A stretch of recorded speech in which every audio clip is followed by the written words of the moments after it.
Oke, Assalamualaikum warahmatullahi wabarakatuh. Selamat siang buat adik-adik semua. Hari ini kita belajar tentang warna. Ya.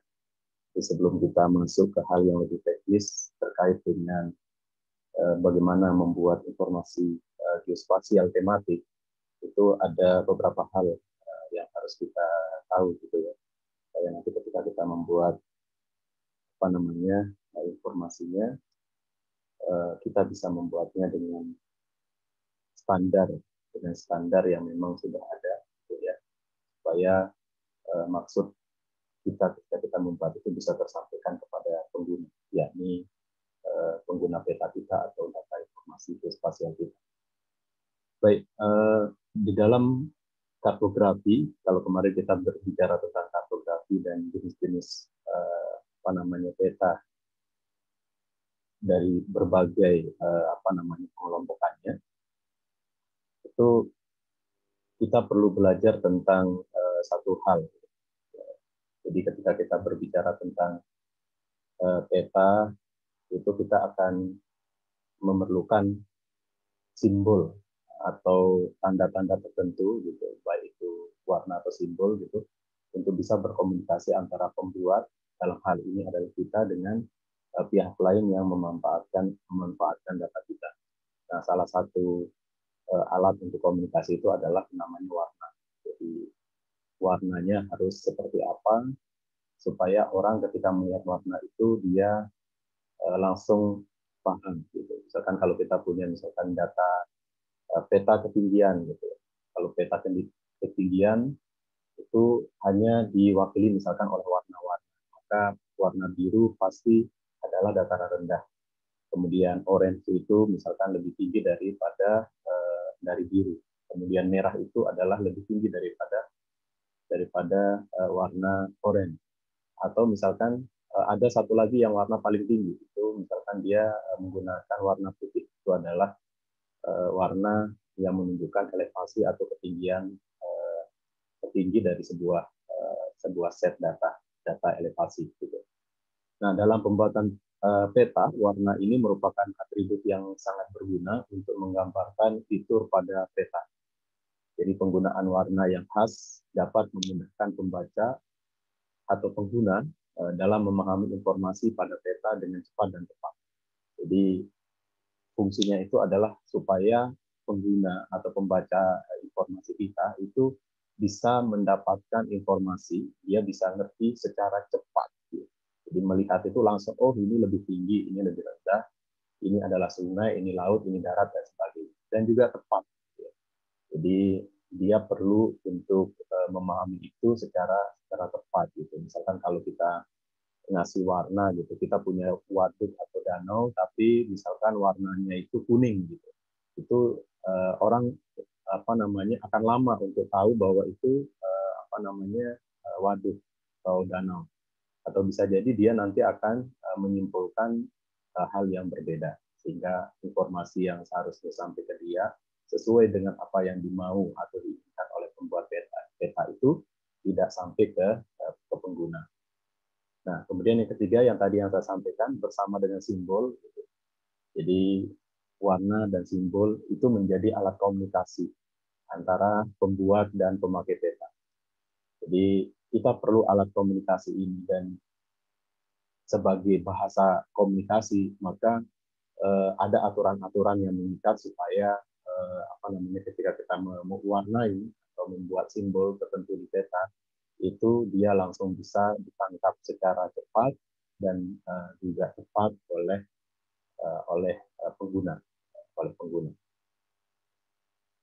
Saya tadi mengumpulkan beberapa fungsi warna ya dalam kartografi. Jadi setidaknya ada 4 fungsi warna itu. Yang pertama itu adalah warna itu dipakai untuk memberi label. Di warna sebagai kata benda. Jadi kita kasih warna tertentu sebagai label terhadap objek kita. Kemudian dia juga dipakai untuk mengukur, warna sebagai kuantitas. Jadi misalkan nanti kalau kita punya peta kepadatan penduduk misalkan, merah dengan kuning itu tentunya berbeda misalkan. Maka makin merah dia atau makin coklat warnanya dia makin densitasnya makin tinggi dibanding dengan yang tipis. Itu dipakai untuk mengukur. Kemudian yang ketiga itu adalah untuk mewakili atau meniru realitas. Jadi peta itu adalah representasi dari objek yang ada di muka bumi, yang terlihat di muka bumi, dan kita tampilkan di bidang data pada skala tertentu, sehingga ketika kita menggunakan warna yang sesuai dengan objek aslinya, orang akan lebih mudah mendapatkan kesan yang tepat terhadap data kita. Contoh yang tadi, misalkan saya punya tutupan lahan hutan, maka warnanya misalkan hijau. Karena apa? Karena daun-daun itu warnanya hijau. Saya menggunakan warna untuk sungai, misalkan sungai-sungai yang besar, warna airnya itu adalah biru. Orang akan mudah untuk menyimpulkan bahwa objek berkelok-kelok, misalkan tipis tapi berkelok-kelok di peta kita itu adalah sungai, gitu, karena warnanya biru. Kita bisa membedakannya dengan dengan objek lain, misalkan jalan raya atau laut, misalkan laut itu warnanya biru. Kemudian salju, misalkan itu daerah-daerah yang ketinggiannya cukup tinggi, itu dia ada salju di sana, maka representasi dari objek itu adalah menggunakan warna putih. Itu juga awan dan sebagainya. Kemudian yang terakhir itu adalah menghidupkan atau menghias. Nah, kadang kita ingin memberi kesan bahwa kartografi itu tidak hanya sekedar ilmu dan teknik, tapi juga ada seninya, gitu. Jangan sampai misalkan karena kita ingin terlalu kuat pesannya, data kita itu harus sampai sebagaimana apa yang kita mau, gitu. Supaya itu sampai ke pengguna, maka data atau informasi kita ini terlalu kaku, gitu, atau tidak enak dilihat dan sebagainya. Maka harus ada aspek seninya. Nah, ini salah satunya warna juga nanti dipakai untuk memberi kesan hidup pada objek kita. Gitu. Misalkan ketika kita menggunakan warna-warna yang memiliki gradasi tertentu dan sebagainya. Nanti kita lihat ya, di slide-slide berikutnya. Nah, ada panduan untuk menggunakan warna. Jadi sebenarnya ada 4 panduannya. Ini saya ngambil 3 saja. Ya, saya kira yang kita perlukan cukup 3 saja. Yang pertama itu adalah warna ini, gitu. Ketika kita menggunakan itu, dia harus memiliki hierarki yang harmonis, gitu. Harmonical hierarki. Jadi untuk merepresentasikan data yang terurut, sebagian atau seluruhnya, maka warna harus membangun hierarki atau tingkatan yang harmonis. Misalkan kecerahan atau saturasi yang harus naik atau turun secara sistematis di salah satu ujung skema. Jadi kayak misalkan data kita itu adalah data kepadatan penduduk, misalkan itu warnanya itu biasanya cuma 1. Nah, tapi karena dia 1, misalkan kita menggunakan kecerahan yang berbeda untuk di dalam satu warna itu. Jadi makin makin cerah kemudian ke gelap, misalkan makin gelap dia berarti dia makin padat penduduknya di sana. Kemudian yang kedua, ketika kita menggunakan warna maka dia harus konsisten. Ini maksudnya apa? Karena sekarang kita tidak hanya menggunakan satu media ketika kita menyajikan informasi geospasial, medianya banyak sekali. Ada printer, misalkan plotter, kemudian macam-macam. Ada proyektor, misalkan disajikan dalam proyektor, TV kita juga, kemudian monitor kita, itu berbeda-beda medianya. Sehingga warna ini harus konsisten. Ya, dia harus konsisten. Kalau warnanya merah, di semua objek yang kita punya itu dia harus berwarna merah. Walaupun diterapkan untuk berbagai media visualisasi. Jadi tanpa memandang ukuran objeknya, warna yang berdekatan, gitu. Misalkan kalau warna merah sampingnya itu ada biru, itu tidak mengganggu warna merahnya atau perangkat yang kita gunakan. Gitu. Jadi kita melihat misalkan HP kita saja gitu begitu tidak standar gitu dengan warna foto yang sama gitu ya, itu dibuka di beberapa HP, bisa jadi warnanya akan berbeda-beda. Nah, itu tidak konsisten. Kemudian yang ketiga adalah suitability for color vision deficiency. Jadi dia harus cocok. Jadi ramah terhadap apa? Terhadap orang-orang yang memiliki kekurangan penglihatan, gitu ya. Terutama di sini misalkan mendekati rabun jauh, bukan rabun jauh, apa namanya itu, buta warna sebagian. Jadi kalau buta warna memang tidak bisa, apa namanya, tidak bisa kita kita apa namanya kita beri tempat di sini, gitu ya. Tapi kalau dia buta warnanya itu sebagian, itu kita usahakan warna-warna yang kita pilih itu masih bisa dibaca gitu oleh mereka. Jadi hindari warna yang tidak cocok untuk orang yang memiliki keterbatasan dalam penglihatan. Nah, yang tadi itu makanya misalkan ketika misalkan ada mahasiswa baru gitu masuk ke beberapa jurusan, misalkan di ITS, itu ada kan tes buta warna ya. Jadi memang ada jurusan-jurusan atau pekerjaan-pekerjaan yang secara tegas, bukan karena kita tidak menerima mereka gitu, tapi ketika mereka misalkan memaksakan diri untuk masuk, itu akan menyulitkan mereka. Misalkan elektro, misalkan di geomatika juga seperti itu. Jadi kemampuan apa namanya membedakan warna itu sangat sangat penting. Tapi catatannya adalah bahwa tidak semua orang itu sempurna apa namanya kemampuan melihatnya. Jadi ada yang misalkan kalau yang buta warna udah selesai, dia tidak bisa apa namanya tidak bisa kita bantu, tetapi ada yang normal gitu penglihatannya, tetapi untuk beberapa warna saja gitu dia ada gangguan. Nah, kita mengusahakan bahwa kekurangan yang dimiliki oleh orang ini gitu tidak menyebabkan dia tidak untuk terbatas di dalam memahami informasi yang kita sajikan. Nah, caranya adalah salah satunya ini.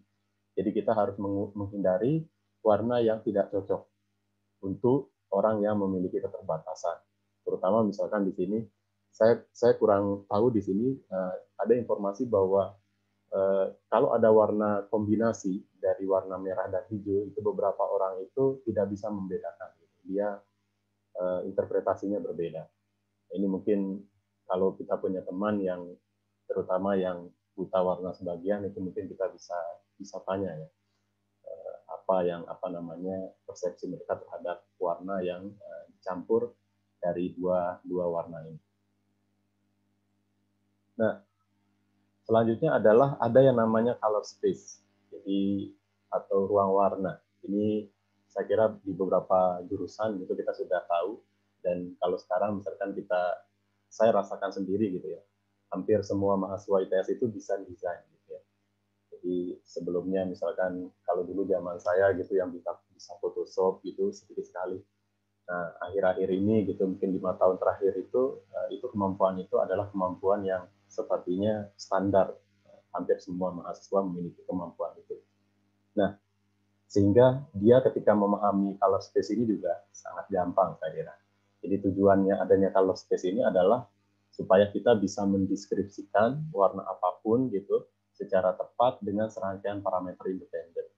Jadi contohnya misalkan kalau kita misalkan menyuruh orang untuk membuat lambang ITS gitu ya, lambang ITS yang gerigi itu gitu ya, itu akan ada kombinasi beberapa warna gitu. Nah, dengan misalkan menyebut kodenya saja, misalkan dia bisa menerapkan kode itu dan menghasilkan warna yang sama. Contoh misalkan yang gini, misalkan oh ini biru, ini hijau. Jadi kita bisa distribusikan warna ini secara tepat dengan parameter lain, parameter independen lain. Jadi oh ini biru, ini hijau, kemudian yang tengah-tengah ini misalkan sebagian dari kita mungkin tidak bisa membedakan ini apakah biru daun misalkan, biru daun, hijau daun misalkan, atau apa gitu, atau toska atau apa. Tapi biasanya secara umum mahasiswi atau perempuan itu memiliki kemampuan untuk memilah warna lebih banyak daripada laki-laki. Nah, untuk itu jadi untuk memudahkan kita ketika kita ingin memilih warna-warna tadi supaya dia bisa konsisten gitu, ada namanya sistem warna, dan sistem warna ini masing-masingnya berbeda-beda penerapannya. Yang paling umum yang kita kenal itu adalah red, green, blue, RGB. Jadi sistem red, green, blue, dia ada kombinasi dari 3 angka itu. Kemudian ada namanya cyan, magenta, yellow, CMY gitu. Ada hue, saturasi dan intensity atau HSL gitu, atau HSI. Gitu. Kemudian ada namanya hue, saturation, and value atau brightness. Nah ini penerapannya juga berbeda-beda gitu. Kalau misalkan kalau kita menggunakan apa namanya, dulu ada namanya kamera video yang khusus, itu dia menggunakan sistem yang berbeda. Kemudian dulu ketika ada TV ya, TV yang masih tabung itu sistem warnanya juga berbeda. Gitu. Proyektor kita juga menggunakan sistem warna yang berbeda. Printer juga menggunakan warna sistem yang berbeda. Gitu. Dan sebagian besar misalkan kalau yang kita ketahui itu adalah sebagian perangkat mungkin yang kita kenal itu menggunakan sistem warna yang mirip atau sama dengan yang RGB. Nah, apa perbedaannya kalau kita perhatikan di sini? Jadi kalau yang RGB sistem itu dia dinyatakan sebagai kombinasi dari 3 warna. Jadi ada merah, kemudian biru, kemudian hijau. Jadi warna-warna lainnya itu adalah diturunkan dari 3 warna yang tadi. Nah, ini namanya dikenal sebagai additive color. Jadi umumnya dipakai dalam representasi warna pada peralatan elektronika. Nah, ini juga perlu kita tahu nantinya. Kalau dulu misalkan ketika kita gambar peta gitu, ingin mewarnai, kita harus menggunakan cat air misalkan, atau alat pewarna lain, sehingga kita perlu teknik gitu untuk melakukan pencampuran, misalkan berapa persen merahnya, berapa tetes birunya, dan sebagainya. Sekarang dengan era digital ini bisa kita lakukan jauh lebih mudah daripada sebelumnya.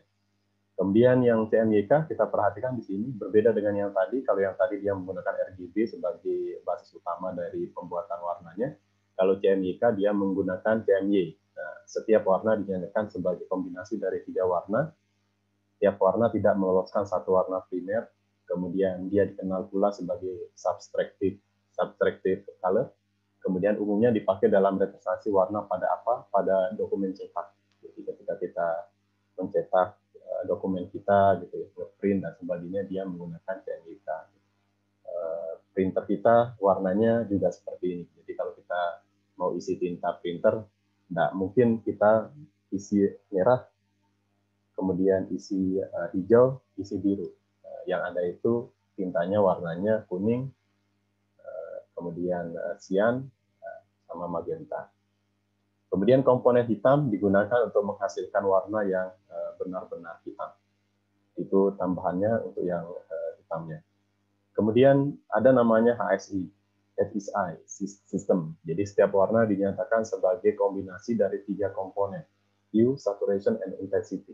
Jadi yang kalau kita perhatikan gambar yang atas kanan ini, jadi apa namanya, dia sistem warnanya berbeda sekali kalau dibandingkan dengan yang tadi ya.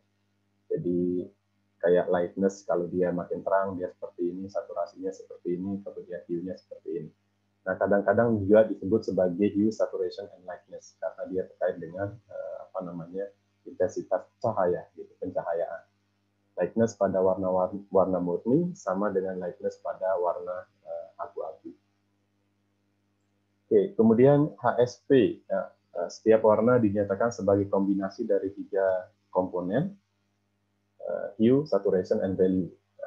Tadi berbedanya kalau yang tadi dia pakai intensity atau lightness, sekarang dia menggunakan hue. Kadang-kadang disebut juga sebagai HSB atau brightness. Jadi perbedaan dengan sistem HSI hanya pada komponen ketiga saja, komponen value-nya. Jadi value atau kecerahan pada warna murni sama dengan pada warna putih. Ini adalah perbedaan antara yang tadi, yang kanan ini adalah HSP, dia value, kemudian yang kiri ini HSI, ada lightness atau intensity. Jadi sistem warnanya tidak terlalu terlihat berbeda ya di sini. Ini yang berbeda itu di value kalau kita perhatikan. Kalau yang lightness makin kanan dia makin cerah, kalau yang ini makin kiri dia makin gelap. Cuman dia warnanya tetap, kalau yang tadi ke putih, kalau ini yang ke hitam.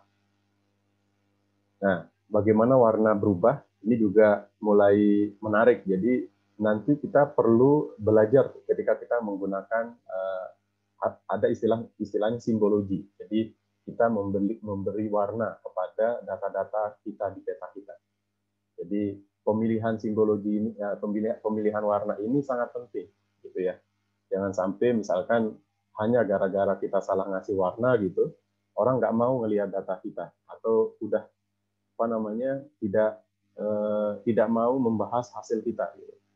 Dulu juga pernah terjadi misalkan ketika sidang tesis S2 gitu ya, itu ada mahasiswa yang mewarnai datanya itu aneh sekali gitu, tidak wajar gitu. Itu beberapa dosen itu ketika melihat itu saja itu udah gimana ya, ilfil gitu melihatnya, ini kok begini warnanya gitu, nggak enak gitu. Ketika ditanya kenapa warnanya seperti itu, saya suka warna ini Pak.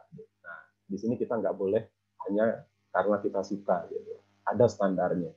Jadi ada standarnya kapan kita menggunakan kombinasi warna tertentu, kapan kita menggunakan warna-warna tertentu. Oke, ini contoh penggunaannya. Jadi contoh penggunaannya misalkan ada peta, bisa ambil saja. Sangat enak begitu ya kita lihat. Tapi tergantung juga nanti karakteristik datanya.